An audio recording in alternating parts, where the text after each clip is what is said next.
أعوذ بالله من الشيطان الرجيم بسم الله الرحمن الرحيم الحمد لله رب العالمين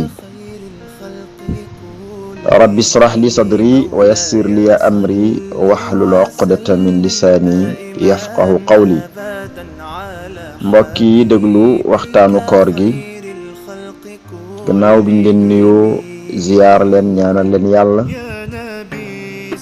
ñi ngi ñaan suñu waxtaan wi yàlla na fekk ñëpp ci jàmm. suñu darsu tey nag ñi ngi ñëw ci fadailu siyaam buñ ko waxee mooy ngëneel ya nga xam ne moo nekk ci koor. nga gis ne koor ponk la boo xam ne yàlla ko wàccee ci kaw ay jaamam farataal ko nag ci ñoom nañ ko jëfee. nga gis nag ponk boobu di ay ngeneeli kese ngeneeli yooyu nag ci lañ bëgg a dindi tey tuuti rek waxtaanel ko ak yéen incha allah rabbi. nga gis ne koor li ca gën a fës rek mooy fegu bi nga xam ne doomu aadama bi wala jullit bi nga xam ne mooy oor mu koy fegu ci bëccëg bi ya nga xam ne yu ko daganoon la ak ya nga xam ne yu ko araamoon la yépp mu boole di ko fegu di ko moytu ndax moytu googu moo koy musal ba du daanu ci ab bàkkaar ba du tàbbi ci loo xam ne yàlla bëggut ko. nga gis nag fegu googu léppam ay yiw la. yàlla moom moo daganaloon lekk ak naan ci bëccëg ñi dem ba ci jëmmi jamono mu ne la nag weer wii bul ci lekkati bul ci naanati ci diiraawu 1 mois yi wala 29 jours.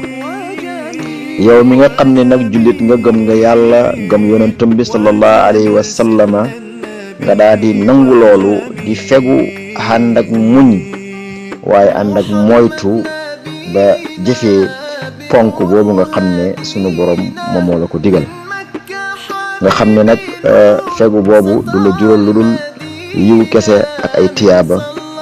nga gis yonent bi sallallahu alayhi wa sallama wax na sax ci benn xadis biñ jëlee ci abi hurayrata radiyallahu anhu anna rasulallahi sallallahu alayhi wa sallama qaal as-siyaamu junnatun. lan la yonent bi sallallahu alayhi wa sallam wax ci xadis boobu?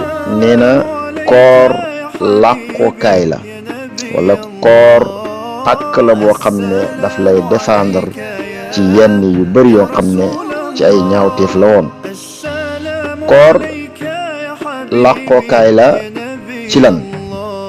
boo ooree yonent bi sallallahu alayhi wa sallam mu ngi lay digal ne sax bu nit ki ñëwee ci yow di xulu ak yow ne ko man dama oor. nit ki bu ñëwee sax bëgg laa def loolu dul loolu ne ko man dama oor. yonent bi daan nañu digal loolu. dem na sax ba wax ngëneel ya nga xam ne ma nga ca koor ne xet gi nga xam ne sax mooy génn ci gémmiñ ak ki oor. ñun ñëpp xam nañ ne nit ki bu xëyee suba ba ngoon lekkut naanut dara duggut ci gémmiñam gi odeur gémmiñam gi dafay changer. te yonent bi sallallahu alayhi wa sallam nee na odeur boobu di génnee ci gémmiñ ak aji oor moo gën a neex ca yàlla parfum bi ñuy wax misk. kon nga xam ne yàlla fonk na ponk bii mu teg ci ay jaamam. nga gis nag ngeneel ya macha allah bari na lool.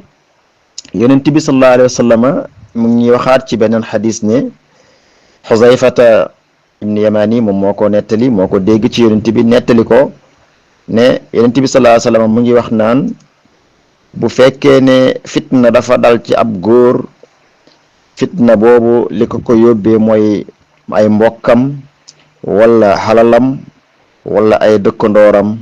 ana lan mooy tax ba fitna woowu yàlla jéggal ko waa ji? mu ne li koy tax nag suñu borom jéggal ko mooy ñett yii. fokk ñett yi rek mu def ko ndax loolu mu jëf yàlla mën ko koo jéggal. mooy assalaat wa siyaam wa sadaqa.